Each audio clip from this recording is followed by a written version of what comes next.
Cumprimento os irmãos na graça e na paz do nosso Senhor e Salvador Jesus Cristo. Quero agradecer a Deus, em primeiro lugar, o privilégio de estar aqui. Quero agradecer, pastor Oséias, pela gentileza, pastor Zé Roberto, pelos contatos, pelo convite tão gentil e a toda a liderança do Ministério de Homens dessa igreja. E quero agradecer você por ter saído de sua casa, ter vindo para cá, para ouvir, não a mim, mas para ouvir o Espírito Santo falar ao seu coração. Que o Espírito Santo fale poderosamente com você nessa noite, em nome de Jesus. Você pode se assentar, fique à vontade.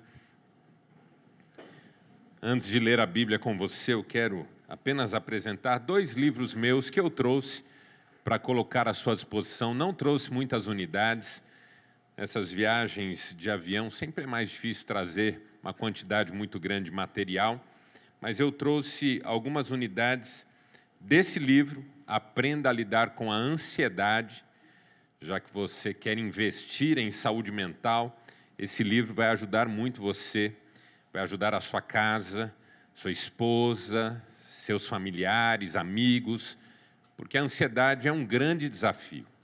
E esse livro alia, de um lado, conhecimento bíblico e, de outro, conhecimento psicanalítico, que é a minha área de atuação, para ajudar pessoas a ressignificarem suas questões emocionais e vencerem a ansiedade. E o outro livro que eu trouxe saiu mês passado, uma nova edição dele, agora por uma nova editora, Sabedoria para Viver e Ser Feliz. É um livro que aplica a sabedoria bíblica à vida comum.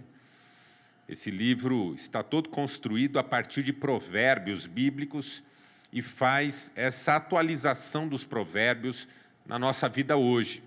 Para você que é líder, você que toma decisões, você que está precisando organizar a sua vida pessoal de maneira mais sábia, mais assertiva, mais funcional e mais bem-sucedida. Então, esses 2 livros, ao final, estarão à sua disposição, caso você queira levar mais uma literatura para a sua casa ou para dar de presente para alguém que você ama. Dito isso, quero convidar você a, por gentileza, abrir sua Bíblia comigo no 2º livro dos Reis. 2º capítulo, nós leremos os versos 19 ao 22. 2º livro dos Reis, 2º capítulo, versos 19 ao 22.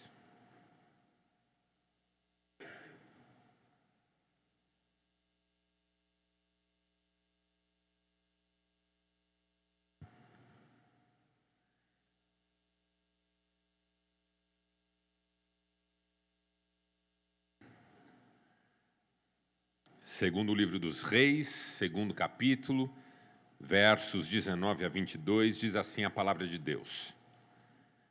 Alguns homens da cidade foram dizer a Eliseu: como podes ver, esta cidade está bem localizada, mas a água não é boa e a terra é improdutiva. Disse Eliseu: ponham sal numa tigela nova e tragam-na para mim.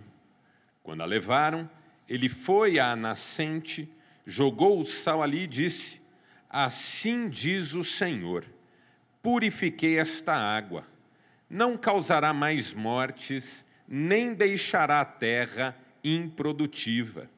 E até hoje a água permanece pura, conforme a palavra de Eliseu. Até aqui, louvado seja Deus pela sua palavra, e você diz... Você já deve ter ouvido, você já deve ter dito para alguém uma frase parecida com esta: a pessoa tem tudo para ser feliz, mas não é. A pessoa tem tudo para ser uma bênção, mas não é. A pessoa tem tudo para viver uma vida familiar plena, mas não consegue. A pessoa tem tudo para vencer profissionalmente, empresarialmente, mas não chega nos seus objetivos. Quando está a um passo da vitória, volta 2 para trás. A pessoa tem tudo para desenvolver um ministério abençoado, abençoador, cheio da graça de Deus, mas não vai. Desiste. Se deixa bater por circunstâncias adversas, enfim. Nós dizemos esse tipo de frase, a pessoa tem tudo para ser feliz, mas não é. Quando olhamos para alguém que reúne todas as qualidades que nós julgamos necessárias, todos os atributos, todas as condições, mas alguma coisa nela mesma a impede de prosseguir. Alguma coisa nela mesma a impede de prosperar. É diferente quando você olha para uma pessoa e diz assim, coitada, nesse contexto, com essas condições, dificilmente ela vai chegar a algum lugar. Quando a gente percebe que uma pessoa vive num contexto complicado, difícil, interditor de uma trajetória vitoriosa, a gente reconhece que por mais que a pessoa queira, vai ser complicado ela sair disso. Mas é diferente quando a gente olha para alguém que tem tudo, que reúne todas as condições, que foi agraciada com infinitas possibilidades e bênçãos, e ainda assim permanece estagnada, permanece naufragada nos seus problemas circunstanciais, do mesmo jeito que aquela pessoa que está submersa num contexto de impossibilidades. Eu não estou aqui querendo dizer que uma pessoa que está num contexto difícil não possa sair dele com a ajuda de Deus. O que eu estou dizendo é que é diferente quando a gente olha para uma pessoa que não tem nada e olha para uma pessoa que aparentemente tem de tudo. E às vezes acontece que a pessoa que não tem nada tem mais fé e acaba chegando mais longe do que aquela que tinha todas as condições para triunfar e para vencer. É possível que uma pessoa saia da extrema pobreza e monte um negócio vencedor, próspero, como vários exemplos que nós conhecemos. Mas o fato é que tem muita gente que tem um negócio bom na mão e não vai para além do que esse lugar onde já chegou. Porque alguma coisa impede. Porque há um bloqueio. Porque há uma barreira. É possível que uma pessoa que venha de um lar desestruturado constitua uma família bonita, feliz. Como há vários exemplos que nós conhecemos. Mas é triste quando a gente olha para uma pessoa que teve algum berço, que foi criada no caminho certo, que muitas vezes conhece a palavra e ainda assim vive um inferno familiar, levando a própria casa ao sofrimento, pensando em desistir e às vezes até desistindo. É possível que uma pessoa que veio do mundo, arrebentada pelo pecado, tendo sofrido anos com vícios, perversões, violências, tem um ministério frutífero, transformador, como tantos exemplos nós conhecemos. Mas corta o coração quando você olha para um homem que conhece a palavra, que está na fé há anos, que nunca conheceu o lado sombrio na vida, que tem tudo para ser grato a Deus, semear diante dele, fazer a diferença, e esse homem não tem paixão. E esse homem não avança. E esse homem não sai do lugar. Eu estou provocando você nesse nível, porque eu quero introduzir um conceito na nossa conversa hoje, que é um conceito que você conhece. Não é novidade. É alguma coisa sobre a qual falamos muitas vezes. Que nós enxergamos muitas vezes mais na vida do outro do que na nossa. Que é o conceito de autossabotagem. Diga autossabotagem. Que é essa inclinação que uma pessoa tem na direção de ser a maior inimiga de si mesma. O maior problema para enfrentar. A mais incômoda pedra no próprio sapato. A autossabotagem é essa força que a gente faz para dar errado. Ainda que a gente tenha tudo para dar certo. Como a cidade de Jericó, que era boa, bem localizada, tinha um povo bom, uma região habitada, populosa, mas, e esse mas é que incomoda, esse mas é que chama a atenção, esse mas é que perturba a alma. Era uma terra improdutiva porque a água não prestava, porque a água era contaminada, porque a água não era pura. É esse mas que a autossabotagem coloca na nossa caminhada, na nossa trajetória, no nosso rumo, na nossa jornada. É esse mas que faz a gente olhar para trás e pensar quase, contudo não.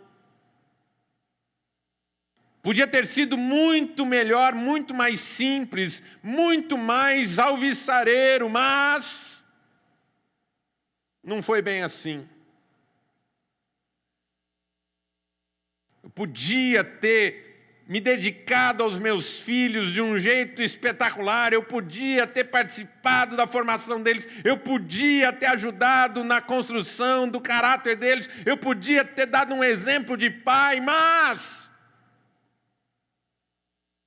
eu estava tão submerso nas minhas próprias crises, estava tão envolvido com o meu próprio desejo, estava tão focado na realização dos meus próprios prazeres, preferi muitas vezes sair com amigos para perder tempo, para fazer mal para mim mesmo, para decepcionar a minha esposa, para esquecer desses meninos, que acabou que eu não vivi a minha paternidade como poderia. Eu tinha tudo para ser um bom pai, mas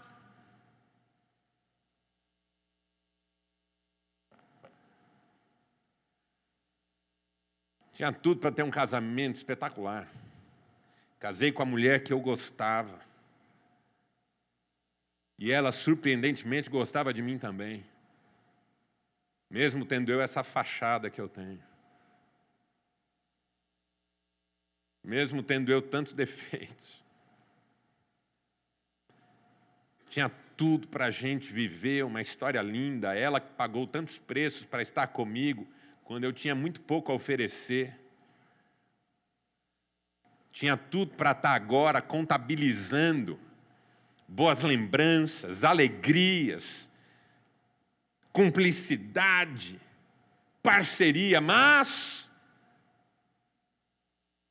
eu preferi flertar com a mulher alheia, eu preferi pornografia às noites, entrando pela madrugada, eu preferi calar quando devia ter falado para ela do meu amor, eu preferi tratá-la mal quando ela só queria o meu bem, eu preferi me afastar quando tudo que ela precisava era um abraço. Então eu tinha tudo para viver um casamento lindo, mas não foi bem isso que aconteceu.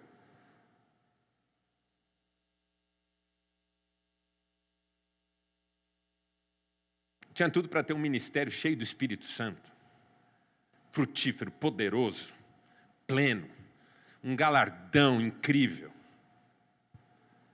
Mas eu preferi arrumar briga com o pastor, preferi criticar quem estava fazendo, preferi viver em pecado, preferi me afundar em álcool, preferi maledicência, fofoca, difamação, preferi ir pelo caminho do pecado, da falta de compromisso, de ficar achando defeito na igreja e falando sobre esses defeitos encontrados na mesa de casa, no almoço de domingo, diante das crianças que hoje também não querem mais saber de igreja. E eu que podia hoje estar sendo usado por Deus, quem sabe para além dos limites que eu conheço, estou tendo que recomeçar, voltar do zero. Porque quando tenho tudo para ser o homem que Deus quer que eu seja, parece que corro. É isso que eu estou chamando de autossabotagem.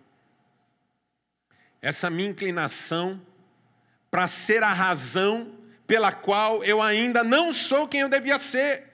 Eu posso jogar a culpa nos problemas circunstanciais? Posso. Eu posso dizer que a culpa é do governo, que a culpa é do pastor, que a culpa é da igreja, que a culpa é da cidade, que a culpa é do meu trabalho, que a culpa é do meu patrão, que a culpa é da falta de dinheiro. Eu posso jogar a culpa em quem eu quiser. A culpa é minha, eu jogo em quem eu quiser. Mas nada vai mudar o fato de que ali onde eu tinha tudo para ser quem Deus queria que eu fosse, fui eu quem não deixou. Fui eu quem não quis. Fui eu quem sabotei isso. O psicanalista francês Jacques Lacan disse certa vez para os seus alunos que você pode dizer que é assim ou assado por causa disso ou daquilo, desse ou daquele, mas nada muda o fato de que é você quem está dizendo que é assim ou assado por causa disso ou daquilo, desse ou daquele. É você quem diz. Sou eu quem digo, a culpa de eu ser assim é do meu pai. Sou eu quem digo, a culpa de eu ser assim é da minha mãe. Sou eu quem diz, a culpa de eu estar assim é das circunstâncias. Sou eu quem diz. Eu escolho dar essa resposta. Mas quando eu deito a cabeça no travesseiro, no fundo eu sei que se eu quisesse de fato ser diferente, tudo seria diferente. A vida seria diferente. As coisas seriam diferentes. A casa seria diferente. O meu coração nas mãos de Deus seria diferente. Os frutos seriam diferentes e seriam maravilhosos para a glória de Deus. Autossabotagem. Autossabotagem é um dos sintomas mais agudos da falta de saúde mental. Saúde emocional, saúde psíquica. Autossabotagem é uma marca da vida emocionalmente em colapso. Autossabotagem é uma característica de pessoas que não conseguem sair desse lugar de frustração, de decepção consigo mesmas, de trauma. Autossabotagem. Esse lugar que a Bíblia nos apresenta como Jericó, que tinha tudo para ser uma baita cidade, mas não era, porque não tinha boas águas, tinha más águas, mágoas. que impediam o seu desenvolvimento. Contudo, eu quero dizer algo bom para você nessa noite.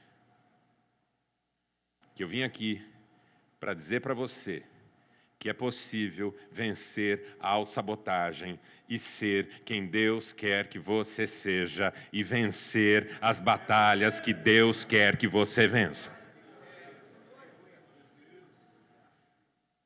Só que para isso a gente tem que entender essa tal de autossabotagem. Por que uma pessoa se sabota? Os exemplos não faltam nem aqui entre nós, nem na Bíblia Sagrada. Quer pessoa mais autossabotadora do que Sansão, que tinha tudo para ser o maior da história depois de Jesus, o maior da história. A força de um Hércules, as promessas de um Moisés, o desafio de um Davi, tudo isso concentrado na mesma história.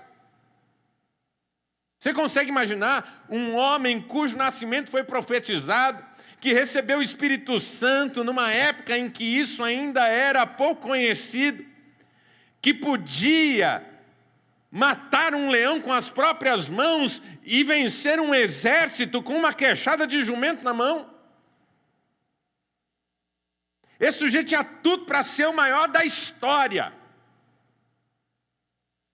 E alguém vai dizer, mas aquela Dalila, mas os filisteus, mas... A gente lê a história de Sansão e a gente sabe, dói no peito, a verdade é uma só. Esse homem viveu o que viveu e chegou onde chegou e morreu como morreu por autossabotagem. Cumpriu uma missão? Cumpriu. Matou quem tinha que matar? Matou.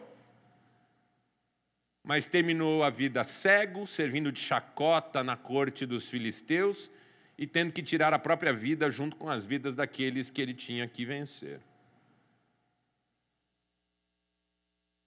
Quer mais autossabotagem que isso? Quer mais autossabotagem do que Salomão, que era outro que tinha tudo para ser o maior rei da história? Começou bem toda a vida, Deus perguntou para ele, o que é que você quer? O que você pediu eu faço. Eu quero sabedoria e conhecimento. Deus ficou tão feliz com essa resposta que disse, eu vou te dar sabedoria, conhecimento, vida longa, vitória sobre os seus inimigos, riqueza, prosperidade, tudo. Era para ser o maior da história, o maior rei de todos. Mas aí começou a ser condescendente, começou a dar mais atenção para os prazeres mundanos do que para a presença de Deus. Aí começou a trazer mulheres de todo lado para dentro da sua corte. Aí começou a construir ídolos para que elas pudessem adorá-los. E aí encheu Israel de idolatria. E um dia Deus disse, eu só não vou dividir o reino no teu reinado por amor a Davi, teu pai. Mas assim que você morrer, acaba tudo. Autossabotagem. Podia pôr a culpa nos filisteus, nos moabitas, nos exércitos inimigos, na dificuldade que era governar, mas qualquer um que lê a história de Salomão enxerga a autossabotagem pura ali. Como é o caso de Judas. Quer mais autossabotagem do que Judas? Judas que viu os milagres. Irmãos, Judas viu os milagres, ele viu, não é que ele ouviu, não é que ele soube, ele estava lá. Ele era um dos que foram 2 em 2 pregar e voltaram dizendo, até os espíritos se nos submetem. Ele ouviu o Sermão do Monte. Ele estava no lava-pés.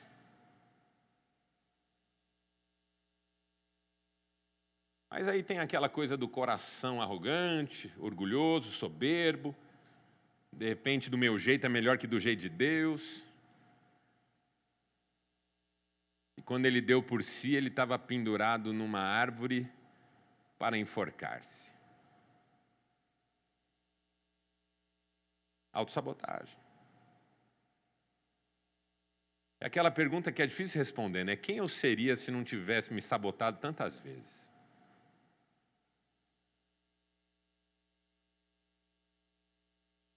Como seria a minha vida se eu não tivesse tantas vezes colocado eu mesmo os obstáculos no caminho? Por que uma pessoa se sabota? Como psicanalista, eu costumo procurar uma de 4 razões pelas quais nós nos sabotamos. A primeira razão comum da autossabotagem é o medo. Diga medo. Medo do quê, Marcelo? Dentre outros, o próprio medo de vencer. Medo do sucesso. Já ouviu falar no medo do sucesso? Tem muita gente que tem. Por quê? Porque o sucesso expõe. Porque o sucesso responsabiliza. O sucesso gera demanda, demanda do outro, que muitas vezes nós não queremos ter que atender. Você começa a ganhar dinheiro, não demora nada, alguém vem te pedir. Principalmente da família. Principalmente cunhado.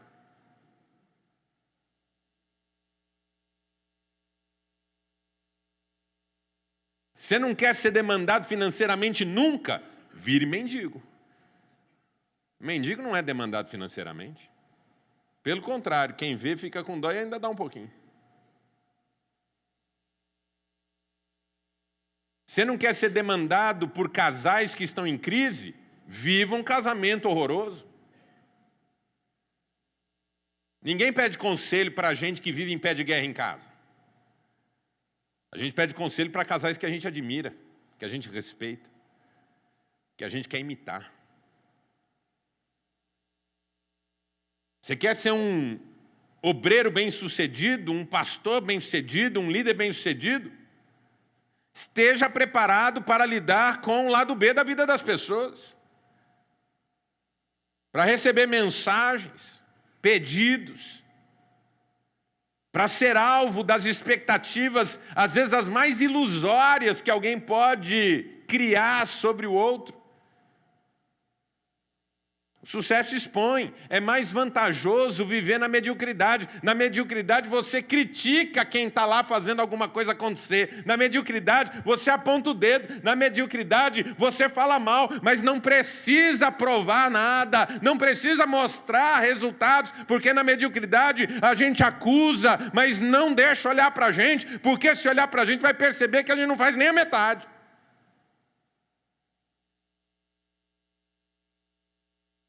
Então, o medo do sucesso é complicado. Um dia eu estava jantando com uns casais e é uma senhora falando sobre a dificuldade dela de vencer profissionalmente. Falou assim, porque a minha terapeuta diz que eu tenho medo de fracassar e por isso eu não arrisco. E eu estava comendo alguma coisa, eu nem olhei para ela. Do jeito que eu estava ali, eu falei assim, a senhora tem medo do sucesso. Ela falou, como assim medo do sucesso? Eu quero o sucesso. Dizer que quero o sucesso não significa querer o sucesso.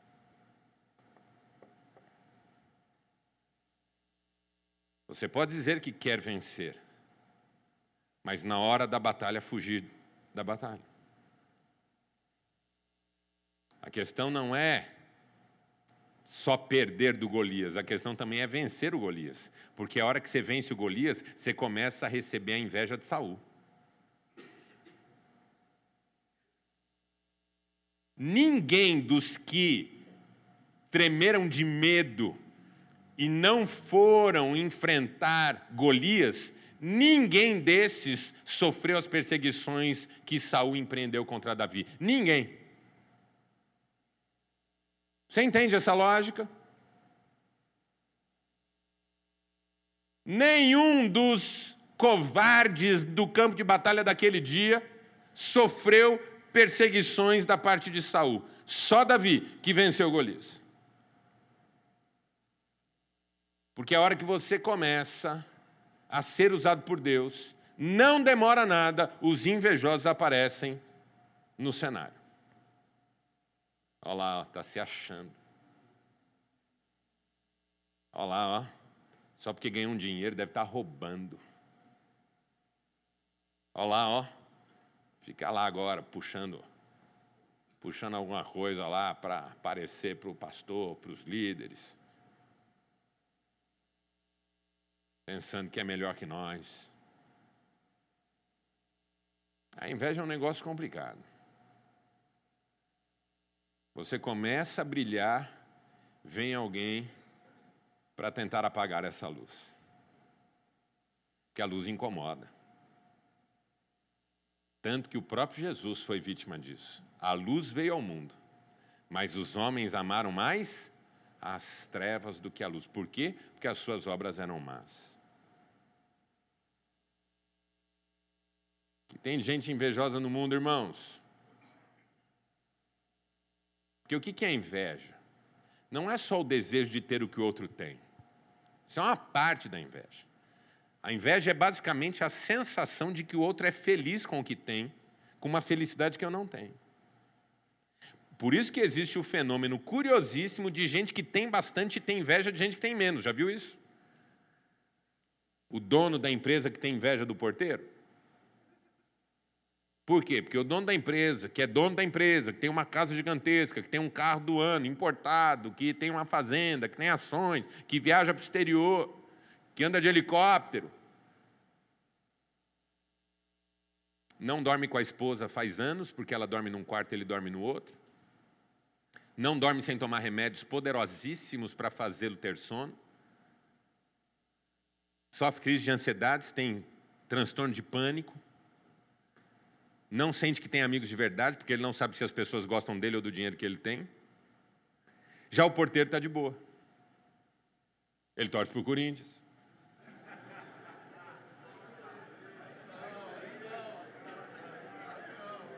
Até agora vocês estavam quietos.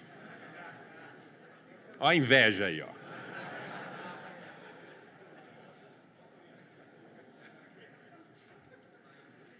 Ele faz churrasco na laje. Os netos dele nadam na caixa d'água. Ele tem um carrinho que ele comprou com muito suor, mas ele ama o carrinho, ele lava todo final de semana, ele mesmo na garagem, porque ele gosta. Ele dorme com a patroa, faz sexo 3 vezes na semana. Está melhor que nós tudo aqui, ó. Ele chega na empresa e ele fala para o patrão, patrão, você precisa ir lá em casa comer um churrasco, experimentar a maionese da patroa. Tenho certeza que o senhor nunca comeu maionese igual. E aí o patrão olha para ele e fala assim, seu José, o senhor é que é feliz. E a inveja está no coração do patrão. Porque não é sobre posse, é sobre satisfação. É sobre contentamento.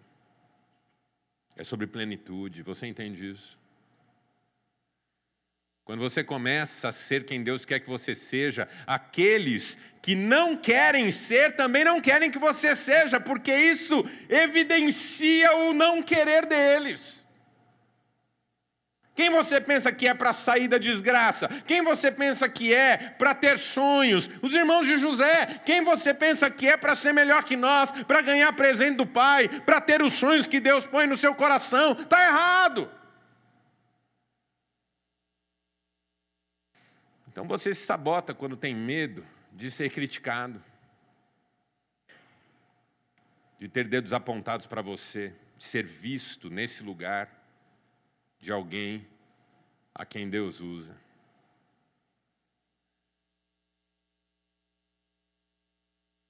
Quanto mais a gente cresce, mais a gente é cobrado até dentro de casa. A esposa é a primeira que sobe a régua. Sabe aquela coisa, o cara é casado com a mulher dele faz 20 anos, nunca fala para ela que a ama, ela nem espera isso dele. Agora, eu que falo para minha mulher que a ama, ela quer ouvir todo dia. E às vezes mais de uma vez por dia. E ainda quando eu digo que a ama, ela diz assim, mentira.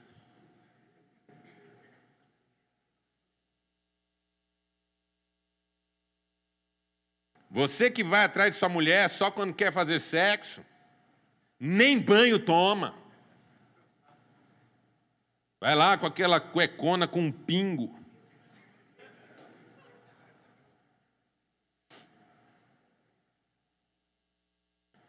e faz de qualquer jeito, até você se satisfazer, ainda que saiba que ela não sabe o que é ter um orgasmo faz anos.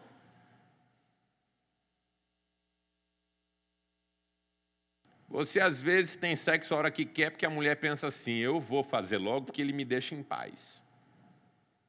A minha, que eu trato bem, que eu não quero chegar nos finalmente antes dela, que eu faço as preliminares do jeito que ela gosta.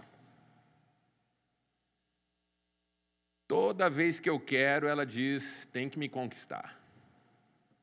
Eu falo, dona Cristiane, eu estou com a senhora faz 33 anos. Eu já te conquistei. Ela fala, hoje não. E eu fui no encontro de casais com ela uma vez, pastor Oséias. E a malequita do pregador me fala assim, você quer fogueira à noite, varão? Começa a catar graveto de manhã. E lá vou eu catar graveto de manhã. Aí eu dou uma vacilada, a Cristiane olha para mim e fala assim, pronto, jogou água nos gravetos. Porque a régua dela é alta. Quanto mais você se coloca nesse lugar de ser quem Deus quer que você seja, mais as pessoas esperam de você, sim, claro que sim. Uma coisa é aquele irmão lá que vive atrapalhado, cair. Ninguém nem liga mais. Todo mundo olha para ele e fala assim, caiu, caiu. Todo mundo sabia, até a flor ali sabia. Agora, quando você é um homem de Deus e cai, todo mundo se decepciona, se choca. E alguém ainda fala, não esperava isso de você. E você fala, mas eu sou humano como você. Mas é diferente, por quê? Porque a régua sobe. E a verdade é o seguinte, eu não sou perfeito, eu não tenho pretensão de ser perfeito, eu não vou acertar sempre, muitas pessoas vão se decepcionar comigo em algum momento, mas eu quero ser o homem que Deus quer que eu seja. Porque não é sobre os outros, é sobre mim com Ele. A gente se sabota por medo de estar nesse lugar, em que agora a gente tem responsabilidade por ser exatamente quem Deus quer que a gente seja. Primeira razão de autossabotagem. Aí a pessoa percebe que vai ocupar esse lugar e foge dele. Ela vê que está dando certo e já para. Ela vê que o casamento está ficando bom e já esfria. Estou cansado de atender homens e mulheres que quando percebem que o casamento está ficando bom, voltam para trás. Quando o homem percebe que a mulher está começando a ter orgulho dele, já dá um jeito de jogar um balde de água fria. Autossabotagem. Segunda razão comum de autossabotagem. A primeira é o medo. Segunda, culpa. Diga culpa.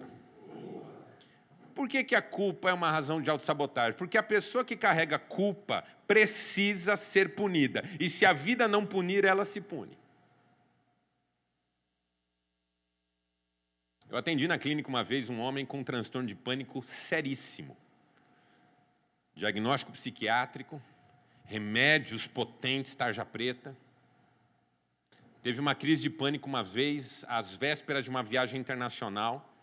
Estava no aeroporto esperando dar o horário para pegar o voo. Saiu correndo do aeroporto, deixou família, deixou amigos, deixou todo mundo para trás, entrou no primeiro táxi que achou e sumiu. Perdeu o dinheiro da viagem, perdeu a viagem, perdeu toda a oportunidade que tinha. Pessoas que sofrem com pânico de forma severa. Como eu sou psicanalista, eu não me preocupo tanto em entender o que aconteceu, quero entender o que está por trás do que aconteceu. E várias vezes conversando com pessoas que sofrem de pânico, eu encontrei uma culpa em algum lugar do passado.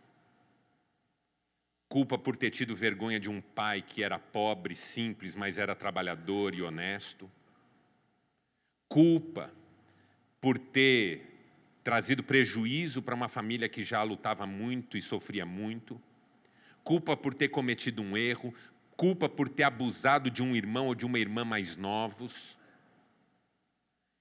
Eu atendo muitos homens que nunca se perdoaram por algo da infância, da adolescência, porque foi grave. Eles reconhecem a gravidade do que fizeram, mas eles não sentem que Deus os perdoou e nem que possam se perdoar também. Então, quando eles estão diante de uma oportunidade boa, eles não pegam. Quando eles estão diante de uma vitória, eles não vencem. Quando eles estão diante de uma oportunidade, eles não aceitam. Por quê? Porque a sensação de não merecimento é alguma coisa muito poderosa.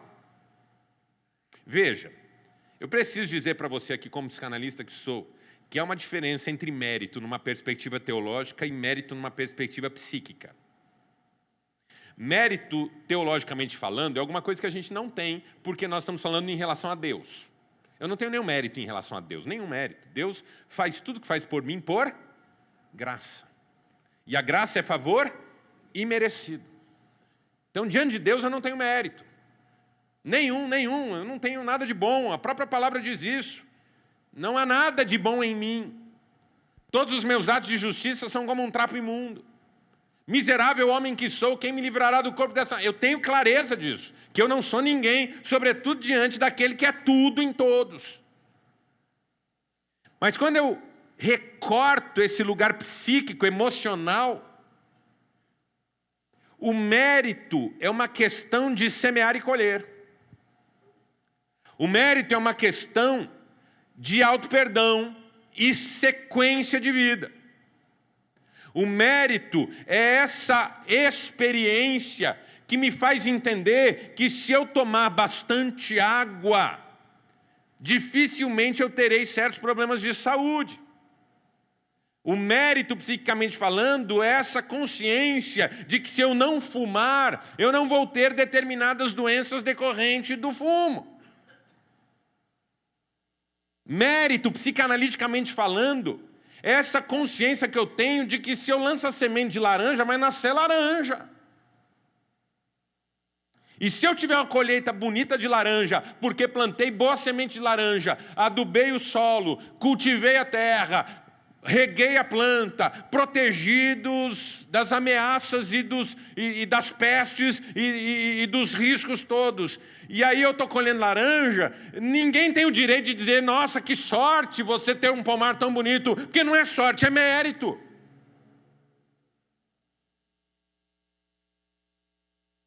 Mas não é mérito diante de Deus, é mérito do que a própria Bíblia fala. Tudo que o homem semear, isso também ceifará. Cada um colocará a sua obra diante do tribunal de Cristo. Se for de palha, de madeira podre, vai sumir. Mas se for de ouro, de pedra preciosa, esse tal receberá galardão.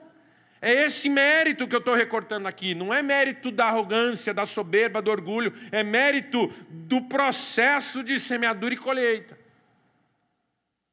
Só que a pessoa que tem culpa, ela não consegue viver essa relação.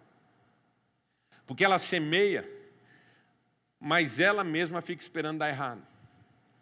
Porque lá no fundo ela sente que em algum momento ela ainda vai pagar por aquilo que fez.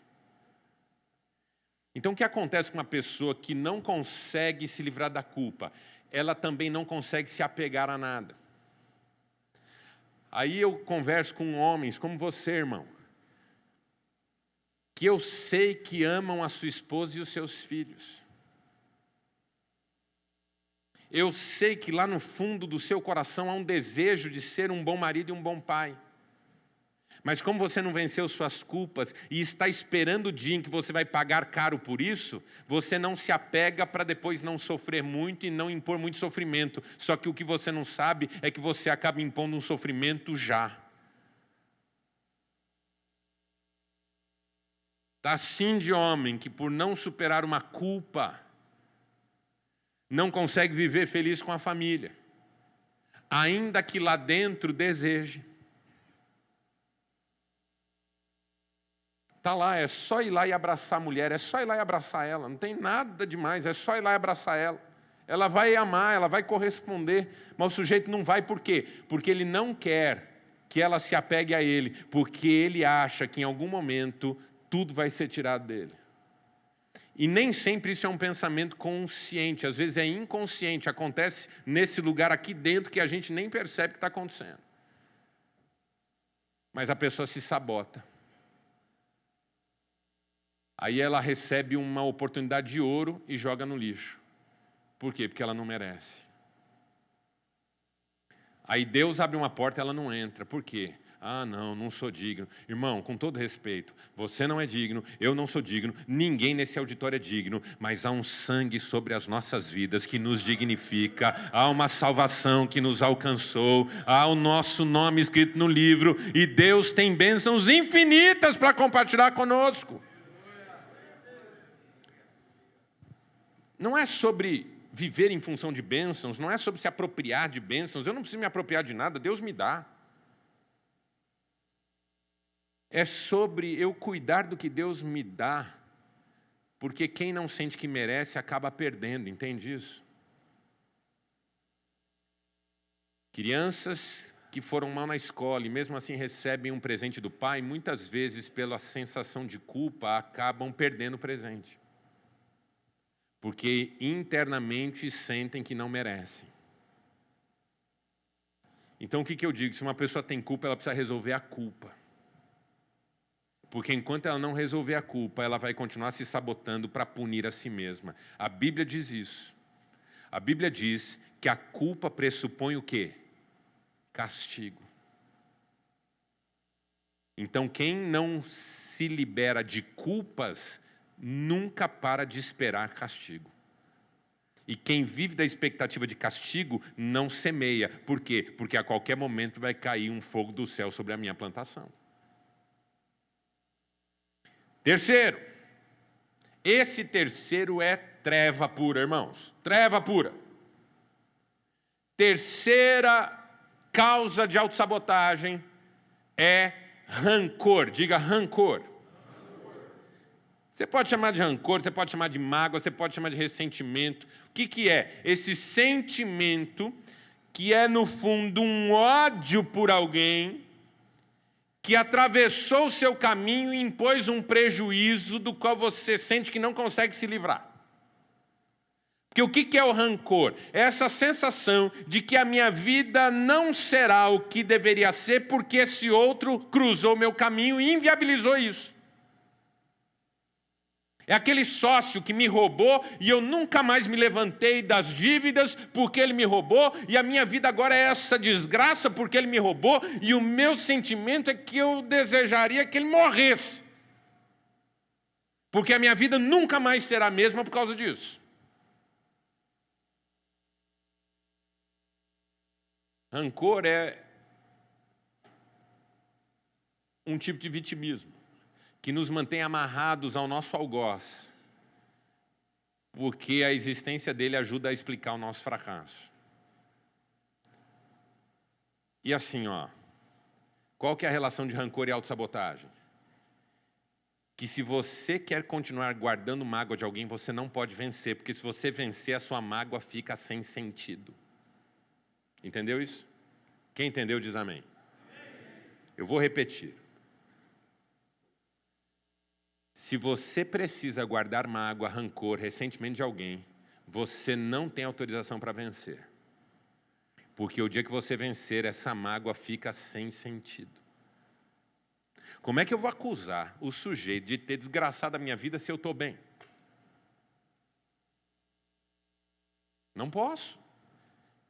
Então, a mágoa, o rancor, o ressentimento exigem sofrimento. Exigem. Os irmãos de José vão lá no Egito comprar comida. José os prende, os solta, os prende de novo, faz aquela confusão toda. De repente ele diz assim, eu sou José, e os irmãos ficam apavorados. Ele diz, não tenham medo, não foram vocês que me venderam para cá, foi Deus que me enviou adiante de vocês para dar um livramento para o mundo inteiro. Por que José diz isso? Porque ele agora é o segundo no trono do Egito. Para José manter o rancor com os irmãos, ele precisava estar na cadeia ainda. Como é que você guarda rancor sentado no trono do Egito? Eu atendi um jovem uma vez, ideação suicida, tinha cortado os pulsos tão fundo que perdeu os movimentos das mãos. Um dia, numa sessão, eu falei para ele, você vai precisar resolver o seu dilema. Ele falou, que dilema? Eu falei, o dilema entre ser feliz e varrer a sujeira dos seus pais para debaixo do tapete, ou permanecer infeliz para continuar dizendo para eles que eles são culpados de tudo que eles fizeram. É simples assim. Se você for feliz, seus pais estão automaticamente absolvidos. Porque qualquer acusação que você fizer contra eles, eles vão dizer assim, você é feliz? Do que você está reclamando? Então, para você manter o rancor e o ressentimento com seus pais, você precisa ser infeliz. Pega o meu caso, falei para ele do meu caso. Eu e meus irmãos. Meu pai errou muito conosco, muito. Meu pai errou muito conosco. Ele era crente, homem de Deus, mas errou muito conosco. Ele era austero em excesso, ele não era afetivo, ele não falava palavras boas para nós, só palavras duras, ele não tinha carinho, ele não tinha afeto, era muito complicado relacionar com ele, ele era uma pessoa extremamente crítica, destruidora de autoestima. Meu pai errou muito comigo e com meus irmãos. Só que eu e meus irmãos decidimos viver. Eu virei pastor, meu irmão mais novo virou pastor, o do meio é um empresário super bem sucedido, nós temos igrejas grandes, eu ainda sou psicanalista, tenho uma clínica cheia. Meu irmão, que é pastor também foi pelo caminho de atender como psicanalista, está com a clínica cheia. Nós vivemos. Casamos bem, temos famílias bonitas. Aí quando meu pai era vivo, um dia eu estava lá com ele e falei assim, pai, vou fazer uma palestra no encontro de família, que vai ter umas 2.000 pessoas. Você não quer ir comigo, não?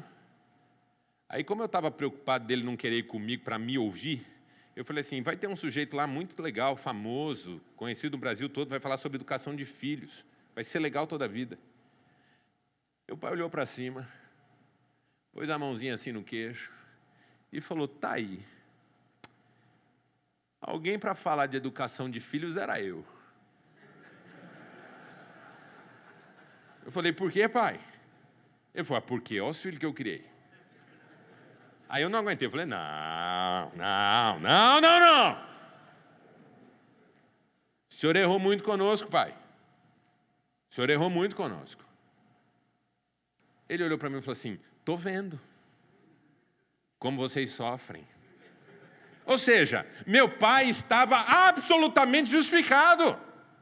O que ele fez, o que ele não fez, as surras que ele deu, tudo que ele falou, está tudo certo, a gente venceu.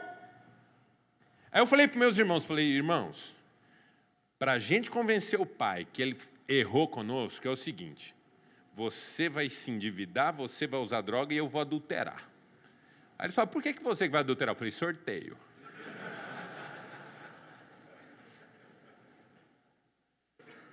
Eu estou brincando, mas eu dei risada com os meus irmãos, porque a gente falou isso, falou assim, o meu pai se sente o rei dos pais. Aí um dia eu levei ele na minha igreja. Primeira vez, 2.000 pessoas no culto. Falei, queria apresentar para vocês meu pai, que veio, ele ficou em pé, o povo aplaudiu. Terminou o culto, eu fui lá perto dele, as pessoas vinham cumprimentar, cumprimentavam ele, dizia assim, parabéns pelo filho que o senhor criou. Ele dizia assim, deu trabalho, mas valeu a pena. Falei, miserável!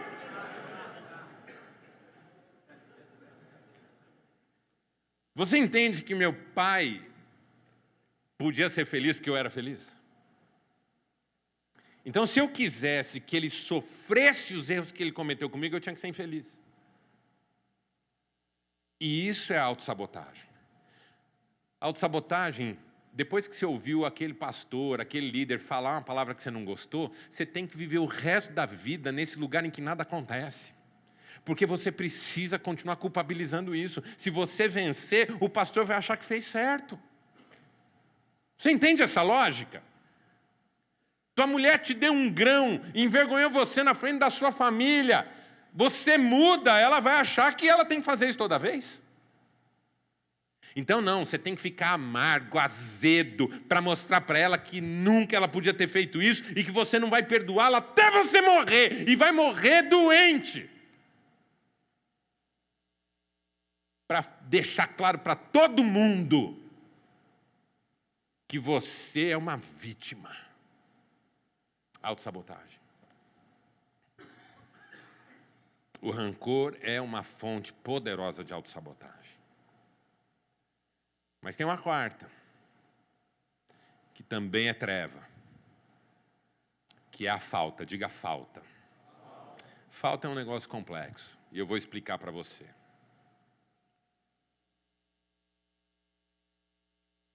Ao longo da vida, todos nós temos perdas, ok?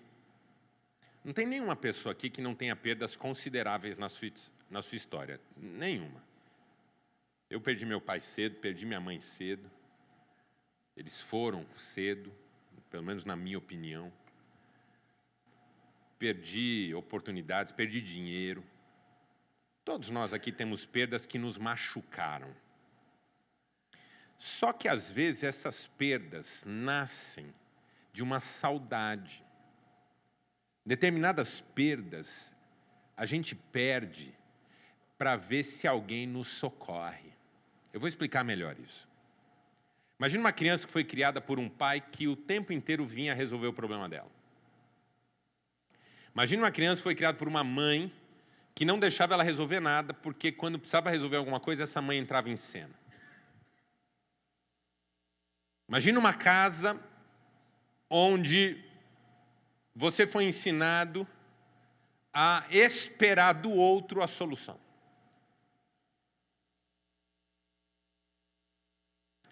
Isso está na origem de muitos dos nossos movimentos de procrastinação. O procrastinador, em alguns casos, é aquele que inconscientemente está esperando alguém aparecer e resolver. Então, enquanto esse alguém não aparece, ele também não entra em cena. Enquanto o outro não surge para fazer o trabalho, ele também não faz. Você reconhece um procrastinador que tem na origem da procrastinação a falta, quando ele diz coisas do tipo, mas também ninguém me ajuda. Mas também ninguém aparece. Uma vez conversando com uma pessoa na igreja, ela falou assim, Marcelo, Deus me mandou começar uma reunião de oração. Eu falei, comece. Posso usar aqui? Pode. Então, todo dia, tal horário, eu vou estar aqui para a gente orar com as pessoas. Se avisa, aviso. Se avisa na igreja, avisa. Aí avisa na igreja. Chega o primeiro dia, não vai ninguém. Aí a pessoa fala assim, não vou fazer mais. Ué, eu estou exagerando aqui, tá? Cadê aquela história de Deus me mandou fazer? A pessoa diz que foi Deus que mandou, mas ela está esperando que o outro faça com ela e não vai demorar muito, ela vai pôr o outro para fazer no lugar dela. Conhece gente assim? Que começa as coisas e não dá sequência e depois quer que o outro assuma no lugar. Conhece gente assim? Tem gente assim em Campo Grande? Claro que não aqui nessa igreja. Mas entre os batistas tem gente assim? Tem. Presbiterianos? Tem. Porque a pessoa está sempre esperando uma salvação pelo outro. Esse outro que surge na cena e resolve tudo. Pastor, vai lá em casa conversar com a minha mulher, pastor. Esses dias eu perdi a paciência lá, um cara falou assim, não, porque você precisa conversar com a minha mulher. Eu falei, irmão, eu não estava lá quando você conquistou ela, eu não estava lá quando você transou com ela pela primeira vez, eu não fui convidado a nenhuma viagem de férias de vocês, e agora que vocês estão na pior, eu tenho que falar com ela? Você não consegue conversar com a sua esposa, eu tenho que ir lá falar com ela sobre você? É o cúmulo da necessidade de uma salvação que venha de fora. Ah, pastor, fala com meu filho. Cara, se é o pai dele, irmão. Não tem palavra melhor que a sua para orientar seu filho. Não tem.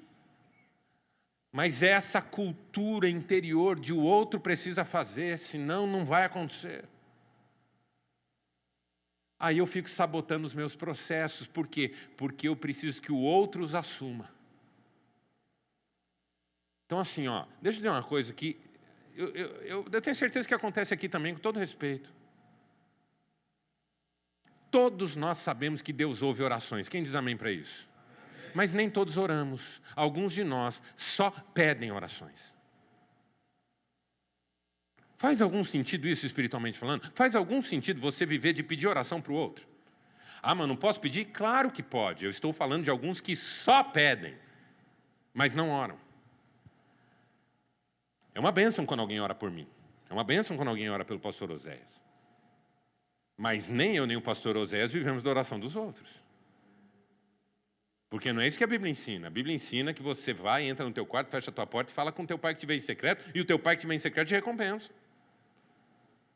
Mas por que eu fico pedindo, ora por mim, irmão, ora por mim, hoje o pastor está lá, vou pedir para ele orar por mim. Não tem nenhum problema pedir oração, mas a pergunta é, você fez a oração que agora você pede?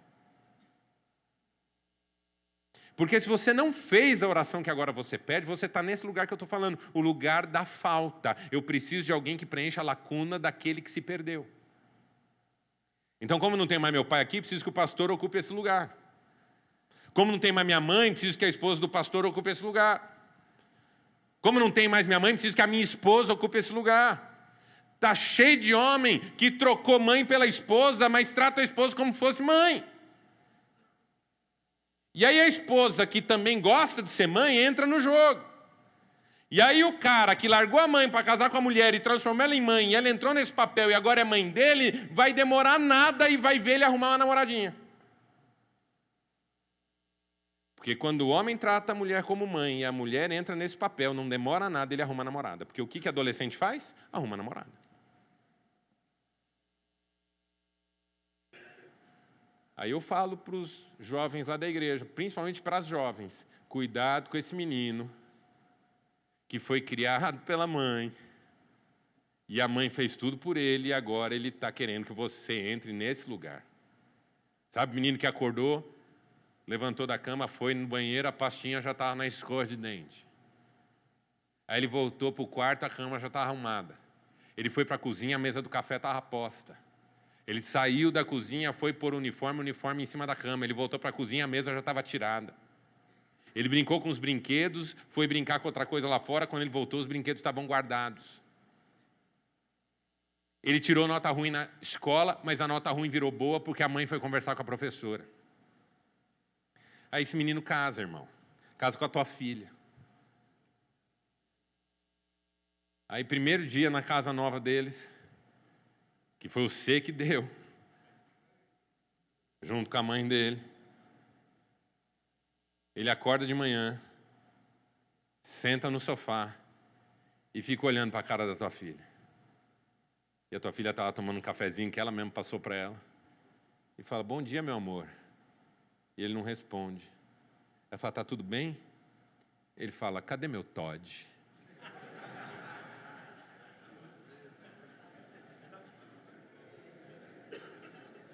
Tem uns caras do Todd aqui. Já saquei, já. Já saquei que tem uns caras do Todd aqui.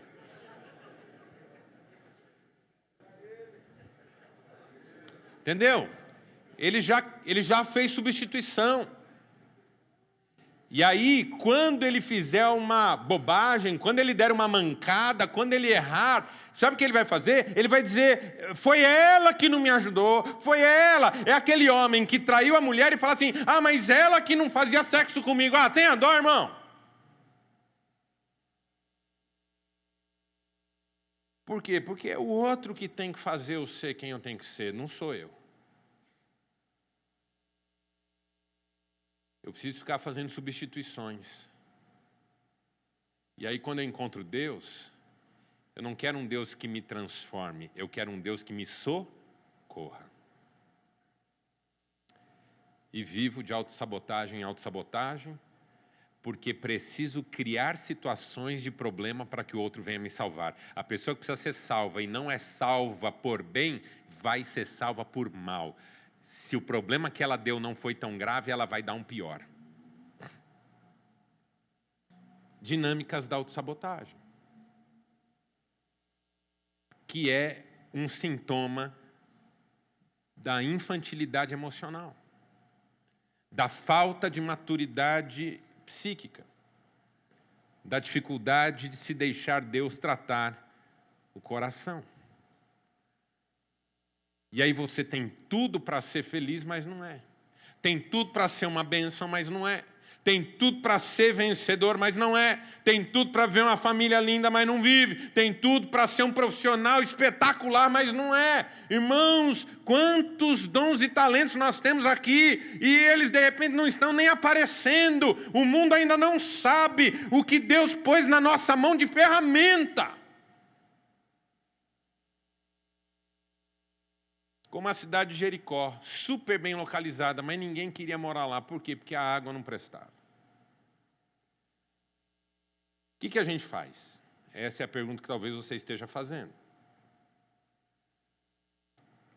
A gente precisa fazer 3 coisas para vencer a autossabotagem. E a primeira delas chama-se autoconhecimento. Diga. Autoconhecimento é fundamental. O que é autoconhecimento? É a coragem que uma pessoa tem de olhar para si mesma a partir da verdade sobre si mesma. Por quê? Porque quando eu olho para mim a partir de uma ilusão, não é autoconhecimento, é autoengano. Autoconhecimento é quando o apóstolo Paulo olha para si mesmo e diz: o bem que eu quero fazer eu não faço, o mal que eu detesto esse eu pratico, miserável homem que sou, quem me livrará do corpo dessa morte? É aqui que começa a cura, quando eu me reconheço doente. É o Senhor Jesus dizendo: antes de ajudar alguém a tirar um cisco do olho, tire a trave do seu. Eu preciso olhar para mim, a verdade sobre mim, conhecer a mim mesmo, para que eu possa abrir o peito e deixar Deus mexer. Os religiosos da época de Jesus não conheciam a si mesmos, então pensavam de si mesmos mais do que convinha. O apóstolo Paulo diz isso aos Coríntios, aos Romanos: ninguém pense de si mesmo mais do que convém. Quem não se conhece, se acha. Mas quem se conhece, clama a ajuda de Deus. Quem se conhece sabe que precisa de tratamento. O pior cego é o que não quer enxergar, o pior doente é o que não reconhece a doença. Teu pai está lá no sofá da sua casa, começa a tossir, o pulmão dele cai no meio da sala. Você fala: pai, o senhor está com essa tosse faz um tempão, vamos no médico. Não, preciso de médico. Estou bem, isso aqui é uma tossezinha, à toa. Pai, o senhor está com isso há 3 meses. Que 3 meses? Começou semana passada. Você não consegue ajudar teu pai. Por quê? Porque ele não reconhece a própria enfermidade. Quando um doente não reconhece a própria enfermidade, não tem o que fazer. E esse é o mal do homem. O homem não reconhece sua enfermidade emocional. Ele acha que tudo se resolve com mais trabalho. Ele acha que tudo se resolve com mais ocupação. Aí a família está desmoronando, o ministério já não existe mais, a vida financeira está em colapso, o pecado tomou conta, é prostituição, é pornografia, é vício, é bebida, é jogo do tigrinho. Mas eu não tenho problema, não. Está tudo bem. Por quê? Porque eu não sei quem eu sou. Agostinho de Hipona, dos principais teólogos da igreja cristã dos primeiros séculos, escreveu nas suas confissões: Deus, permita-me conhecer a mim, permita-me conhecer a ti, e isso me basta. João Calvino, reformador, dos grandes teólogos da Reforma Protestante, escreveu que toda a nossa sabedoria, enquanto merece o nome de sabedoria e é verdadeira e justa, consiste de 2 coisas: o conhecimento que temos de Deus e o conhecimento que temos de nós mesmos. O que significa autoconhecimento na prática? Revisitar a minha história, porque eu sou a minha história. Revisitar os lugares por onde passei, revisitar as pessoas, entender meus relacionamentos, porque eu também sou as pessoas com quem eu me relaciono. Olhar para as escolhas que eu fiz, as repetições. Às vezes eu tenho que falar para um cliente meu, um paciente meu, chamar a atenção dele para a quantidade de repetições que ele vive. A gente chama isso em psicanálise de compulsão à repetição. A pessoa de quando em quando vive o mesmo drama. Sabe a mulher que se separou do cara que batia nela, e aí depois que deu um trabalhão para ela se livrar do cara, ela se livrou do cara, agora ela está namorando outro cara e o cara bate nela? Você fala, não acredito. O cara estava num emprego, saiu por perseguição, foi para outro. Não demorou muito, saiu por perseguição. Não demorou muito, foi para outro, saiu por perseguição. Aí ele diz assim, todo mundo me persegue. Não, amigo, você está repetindo algo que você precisa olhar. Não é assim, todo mundo me persegue. Às vezes sou eu que crio a situação de ser perseguido. Eu preciso olhar, pode ser que não, pode ser que sim. Atendi um sujeito na minha clínica, eu falei assim, você é casado? Ele falou, sou. Eu falei, há quanto tempo vocês estão juntos? Ele falou, é pouco. Eu falei, por que pouco? Ele falou, porque essa é a minha quinta esposa. Eu falei, amigo, você está no quinto casamento? Ele falou, mulher é bicho difícil. Eu falei, estou vendo, irmão. O irmão deve ser um doce de pessoa, uma pessoa maravilhosa, agradabilíssima. Deve ser uma delícia conviver com o irmão. Porque aí só vai repetindo. E o psicanalista Jacques Lacan um dia disse, repetir de repetição é repor a petição, é pedir de novo. Quem repete está pedindo algo que nunca recebe. Por que eu estou repondo a mesma cena que eu já devia ter vencido lá atrás, mas que eu continuo transformando em sofrimento hoje? Eu preciso olhar para mim com as lentes de Deus. Desse Deus que acende a luz sobre a minha vida e diz, olha a sua miséria, porque enquanto você não enxergá-la, eu não consigo te curar. Eu não estou falando de salvação, estou falando de cura.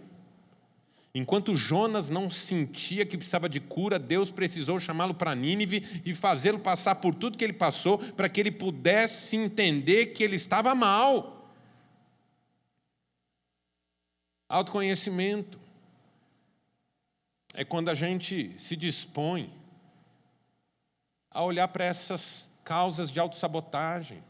Porque, no fundo, eu sei que era para eu estar muito mais longe nessa jornada e não estou. Eu quero olhar para isso. Será que, no meu caso, é medo? Será que, no meu caso, é culpa? Será que, no meu caso, é rancor? Será que, no meu caso, é falta? Será que, no meu caso, é tudo isso mais um pouco? Eu preciso olhar. Eu preciso olhar. Por exemplo, quando falaram para Eliseu, a cidade é boa, mas nada aqui vai para frente. Sabe o que Eliseu fez? Foi encontrar o manancial da água. O que é um manancial? É onde o rio nasce. Eu não preciso ver passado para resolver o presente, não.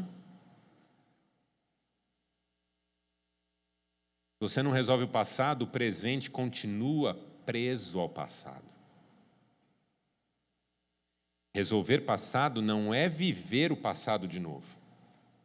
É entender que enquanto eu não puser uma pedra aqui, esse cheiro não passa. Essa dor não vai embora. E essas repetições não cessam. Enquanto eu não visitar a minha história, o lugar onde isso nasceu. Esses dias um paciente meu de 60 e poucos anos falou assim, rapaz, eu não lembro nada da minha infância. Eu falei, claro que não. O que mais tem na sua infância é trauma. A mente esquece, a gente precisa querer ver para poder lembrar. Para poder dizer, hoje eu estou falando com a minha mulher do jeito que meu pai falava com a minha mãe. Atendi um homem essa semana para quem eu disse, você está identificado com a pena que você sentia da sua mãe, porque a sua mãe apanhava do seu pai humilhava a sua mãe, seu pai falava coisas horríveis para ela, você criança se identificou com ela, teve pena dela, E agora, adulto, casado, com filhos, toda vez que a esposa fala uma coisa um pouquinho mais dura, se sente vítima, fica com raiva, torna-se agressivo. Por quê? Porque ele não está lidando com a esposa, ele está lidando com o pai que fazia isso com a mãe. Só que ele nem sabe disso. Enquanto ninguém diz isso para ele, ele continua achando que o que a esposa falou é motivo suficiente para ele dar esse chilique que ele deu. Tem homem aqui dando chilique em casa por coisa desse tamaninho. Não vá me dizer que a circunstância pediu isso, porque ela não pediu.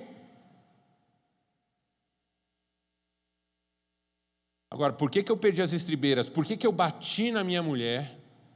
Não eu, obviamente, porque eu nunca bati na minha mulher, eu já apanhei dela, mas bater nunca. Por que eu estou batendo na minha mulher? Muitas vezes não é nem nela que eu estou batendo, ela nem fez nada. Além de tudo, é uma mulher que me trata bem. Eu estou descontando nela alguma coisa que eu não consegui descontar na pessoa original. Às vezes eu estou gritando com meu filho o grito que eu não consegui dar em outro contexto para outra pessoa.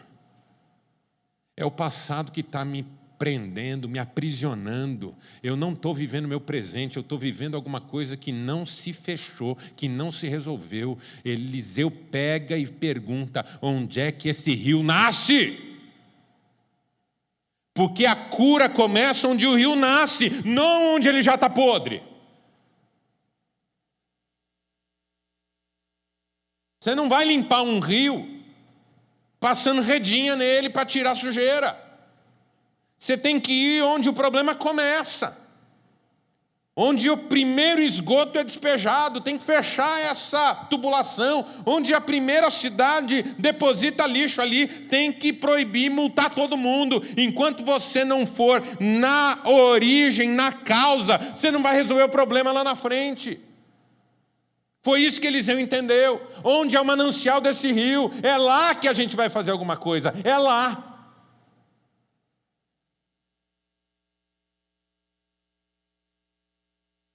Segunda coisa, eu chamo de ressignificação, diga. Porque depois que você localiza, você tem que recompreender. Mudar de significado, mudar de gaveta. Por exemplo, quando eu era criança, o meu pai me parecia ter uma predileção muito grande pelo meu irmão. E é assim, quando você é criança, tudo é doído, porque a criança não tem defesa contra essas coisas. Quando você era criança, você não tinha defesa contra aquilo que os adultos faziam. Quando eu comecei a ressignificar a minha história, eu comecei a perceber que muito da mágoa que eu tinha do meu pai não era só pelos erros que eu dizia e digo que ele cometeu, mas é por não me sentir amado por ele como eu gostaria de me sentir. Quando eu olhei para isso com o olhar da fé, do autoconhecimento, do meu novo momento, eu percebi que, de fato, meu pai tinha razão. Todas as vezes que ele me tratou mais duramente, Deus usou isso para forjar o meu caráter. Toda vez que ele sonegou um afeto e um carinho, Deus me chamou a atenção para o valor disso. Deus moldou o meu ministério muito em função do que eu vivi com o meu pai dentro de casa. Então eu peguei essa ideia de que meu pai não me amava e troquei de gaveta e pus na gaveta do meu pai me amava do jeito dele. E não só perdoei meu pai, porque você perdoa daquilo que é ruim. Eu compreendi meu pai e agora não preciso perdoá-lo, porque ele foi o pai que eu precisava ter. Ressignificar é trocar de gaveta. É o apóstolo Paulo falando para a igreja dos filipenses: não fiquem chateados porque eu estou preso, porque essas minhas cadeias me serviram para pregar o evangelho, e agora toda a guarda de César já conhece Jesus. Isso é uma ressignificação. Qualquer um olharia para as cadeias e diria, isso é uma tragédia. Ele olhava para as cadeias e dizia, isso é bênção. Por isso, quando Eliseu localizou o manancial, ele pediu um prato novo para pôr sal. Porque não existe cura com prato velho. Você entendeu essa metáfora? É uma metáfora. O que acontece aqui no texto é um milagre. Mas por que se pede um prato novo? Porque tem um símbolo aqui, que você só vai curar quando deixar o novo de Deus invadir a sua vida. Então você precisa ter uma nova abordagem da sua história, precisa ter um novo pensamento a seu respeito, precisa ver com novos olhos a sua trajetória. É isso que vai curar as suas emoções. Que você pare de ser vítima, de se sentir vítima, de achar que todo mundo está fazendo mal para você, de se sentir o perseguido do universo. Atendi uma vez um jovem de 32 anos, inteligente, bonito, pensa num homem bonito, aquele menino. Cabeludo. Um cabelão assim, uma franjona. Sabe aquele cabelo que é todo certinho, não tem um fio que nasce para o lado errado? Tem nós assim, que cada parte da cabeça os fios crescem para um lado. Aquele não. Se ele penteasse com 4 dedos assim, o cabelo ficava perfeito. Rosto bonito, fortão. Aquele dia na minha sala chorou, me contou uma história comprida. Pegava meus lenços de papel e ia puxando, esfregando na cara. Tudo marcado de lágrima, de coriza, coisa mais feia. Olhou para mim e falou assim, 32 anos, inteligente, bonito, cheio de vida pela frente, bom emprego. Olhou para mim e falou assim, você já tinha ouvido uma história tão triste quanto a minha? E eu fiquei sem palavras, irmãos. Eu não queria dizer para ele, já, um monte de vezes. Talvez seja uma das menos difíceis que eu já ouvi até hoje. Mas o que me doeu é ver um homem com tanto e com tanta pena de si mesmo. Eu gosto de um poeminha do T.H. Lawrence, que escreveu, eu nunca vi um animal selvagem ter pena de si mesmo. Um pássaro cai congelado de seu ninho no inverno, morto no chão, sem nunca ter sentido pena de si mesmo. Homens que sentem pena de si mesmos, que se sentem vítimas de suas esposas, de seus filhos, precisam ressignificar suas histórias. Precisam se ver com os olhos com que Deus os vê. Meu irmão, há um olhar sobre você que vai mudar tudo a seu respeito. Tudo, tudo, tudo. Ressignificação. Você precisa de um prato novo, porque você está pondo as coisas nos velhos pratos que já não deveriam estar mais aí. E a terceira palavra é fé, diga fé. Porque no final das contas é milagre. E aí, o Eliseu, que achou um manancial, que pegou um prato novo com sal, agora pega esse sal, joga no manancial e fala uma palavra. O poder da palavra. Não a palavra mística, mágica, a palavra de fé. A palavra mágica, ela não funciona, porque ela sai do nada e vai para o nada. A palavra de fé, ela sai de um coração cheio de Deus e alcança uma terra fértil com uma semente que vai germinar em nome de Jesus. E ele diz uma palavra de fé, essas águas vão ser purificadas. E o texto diz que aquelas águas foram purificadas e são puras até o dia de hoje. Meu irmão, você não faz ideia de como Deus vai revolucionar a sua história. Pare de se sabotar e deixe Deus fazer algo novo, extraordinário na sua vida. Conheça a si mesmo para abrir espaço para a cura de Deus nas suas emoções. Ressignifique sua trajetória. para não se sentir vítima de nada nem de ninguém. E creia. Comece a declarar a sua fé. Comece a dizer para a sua esposa em casa o que você crê. Você que está num casamento ruim, você vai chegar em casa hoje e vai dizer, meu bem, eu ouvi uma palavra hoje e eu percebi que eu tenho sabotado um pouco a nossa casa. Ela vai dizer, tem mesmo. Ela não vai te ajudar.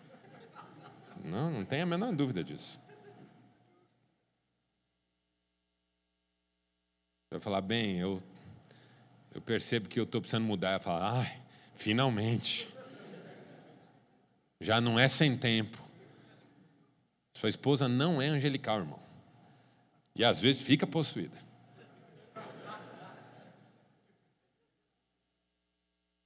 Mas você vai pegar ela ali no braço, vai chamar ela junto no seu corpo, ela é sua mulher, ela está com você há anos. Você vai abraçar ela e falar assim, mas hoje eu quero te dizer que nós vamos ser quem Deus quer que nós sejamos. E essa casa vai começar a viver as mais ricas bênçãos de Deus. Você vai pegar seu filho, esse menino com quem você não fala uma palavra legal faz tempo, você só está olhando ele crescer e se afastar de você. Você vai chamar ele e falar assim, filhão, papai quer te pedir perdão, porque o papai não tem sido o papai que ele quer ser. Mas hoje o papai ouviu uma palavra na igreja. E o papai quer dizer para você que te ama, que você dá orgulho para o papai. Às vezes eu sou cabeça quente, eu falo coisas que não devia, mas perdoa o papai. Hoje eu estou aqui para dizer que você é um presente de Deus na minha vida. E que eu vou ser o pai que Deus quer que eu seja na sua vida. E você vai ser vencedor, filho. Você vai ser uma bênção, filho, em nome de Jesus. Porque você tem um pai que vai orar por você todo dia a partir de agora. Está entendendo o poder de falar o que você crê? A vida e a morte estão no poder da língua, diz Provérbios. O que bem a utiliza, come do seu fruto. Quem diz amém para isso? Eliseu não vai apenas lá e joga o sal. Entendeu? Não, ele profetiza. Profetizar é falar. A cura é pela fala. Por que eu atendo pessoas e as ouço? Porque à medida em que elas falam, elas vão elaborando as suas dores, elas vão elaborando as suas histórias, e de repente elas mesmas vão falando o que elas precisam ouvir. Às vezes eu ouço uma pessoa por 50 minutos e falo 3 minutos. Por quê? Porque ela já falou tudo que ela precisa ouvir. Você está se ouvindo, eu pergunto. Às vezes eu pergunto para o meu paciente, você está se ouvindo? O dia que você começar a falar palavras de fé, você começará a dar crédito a elas. Comece a profetizar na sua casa. E eu tenho certeza que sua casa vai ser abençoada. Feche seus olhos por um instante, quero orar com você, por favor.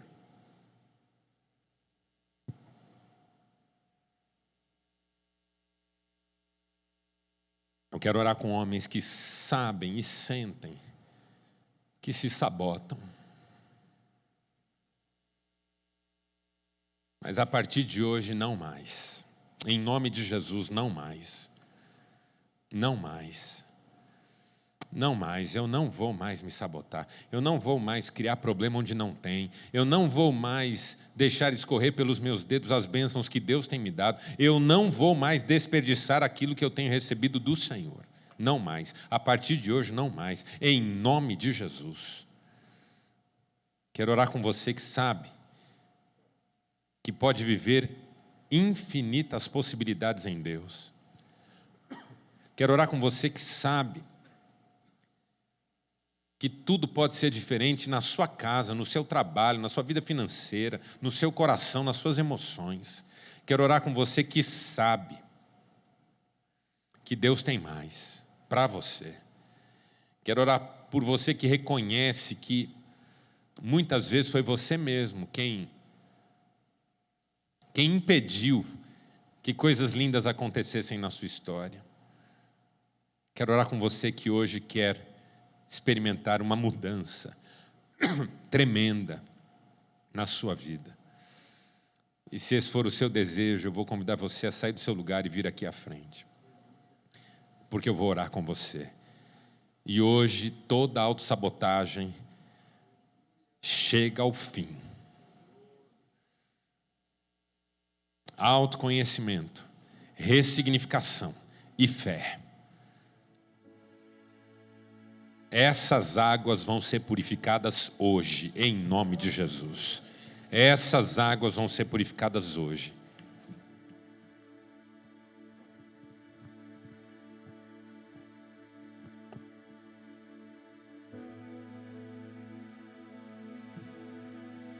Se você puder erguer uma de suas mãos, talvez as duas, como quem diz: Senhor, eu recebo de novo aquilo que até já recebi um dia, mas deixei escapar. Contudo, a tua palavra diz que tu fazes novas todas as coisas, e eu sei que se eu estou aqui nessa noite, é porque o Senhor está me presenteando com uma nova oportunidade, e essa eu não vou deixar passar. Pai, eu quero orar por mim e pelos meus irmãos. Tu sabes o quanto a autossabotagem fez mal para a minha história. Quantas vezes, diante da oportunidade única, eu fui reticente, vacilei, tive medo e voltei atrás. Quantas vezes eu sabia o que fazer e fiz o contrário. Quantas vezes a palavra estava na minha boca, era só dizer e eu calei. Quantas vezes eu falei o que não devia.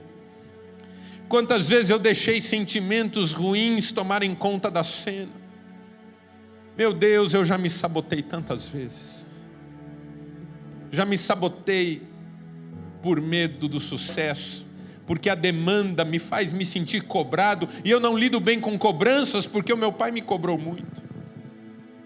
Eu já me sabotei por culpa, por ter errado, por ter prejudicado meus pais com decisões que tomei, por ter tido vergonha deles diante de outras pessoas, e aí eu sinto que eu não posso ultrapassá-los, porque se eles que eram bons não chegaram, quem sou eu para chegar? E a minha culpa me faz sabotar o meu caminho, e eu fico parado aqui, sem me sentir perdoado e sem me perdoar. Tu sabes que eu já me sabotei por mágoa, para provar que eu tinha sido injustiçado, para evidenciar meu sofrimento, para receber a pena das pessoas. Quantas vezes, Pai, quantas vezes eu me sabotei, desejando que as pessoas tivessem pena de mim, achassem que eu trabalho demais, que a minha vida é sofrida demais, que ninguém me dá o valor que eu preciso ter. Quantas vezes eu me sabotei só para deixar claro que eu precisava da compaixão dos outros, só para provar que o meu algoz continuava ali. Quantas vezes eu me sabotei só para continuar sentindo raiva. Tu sabes, Pai, que eu já me sabotei pela falta, por querer ser socorrido, por querer ser visto, por querer receber uma palavra, por sentir falta de um afago, por achar que eu nunca tive uma palavra boa. Tu sabes que eu já me sabotei, querendo que minha mulher substituísse um elogio que eu nunca ouvi, um abraço que eu não recebi. Mas um dia eu confessei todas as minhas autossabotagens diante do Senhor. O Senhor me livrou do medo, o Senhor me perdoou da minha culpa, o Senhor me limpou das minhas mágoas, o Senhor preencheu a minha falta, e hoje eu tenho recebido bênçãos sem medida das tuas mãos, porque o Senhor abençoa, o Senhor é aquele cuja bênção enriquece e não acrescenta dores. E é o que eu creio que vai acontecer a partir de hoje com os meus irmãos hoje aqui. Eles vão ser libertos de seus medos, eles vão ser perdoados de suas culpas, eles vão ser limpos de suas mágoas e rancores, eles vão ser preenchidos em suas faltas, e eles vão começar a viver a partir de hoje tudo que o Senhor já tem preparado para a vida deles. Haverá lutas? Claro que haverá. Haverá provações? Claro que haverá. Haverá tempestades? Claro que haverá. Mas não autossabotagem. Essa acaba aqui hoje, em nome de Jesus. Abençoa esses homens, Pai. Cada pai aqui, cada marido aqui, cada filho aqui, cada irmão aqui, cada crente aqui. Para que hoje comece uma nova história de autoconhecimento, de ressignificações com sabedoria espiritual e de fé, para profetizar a Tua palavra e colher os frutos dessas sementes, em nome de Jesus. Amém e amém. Deus te abençoe, em nome de Jesus.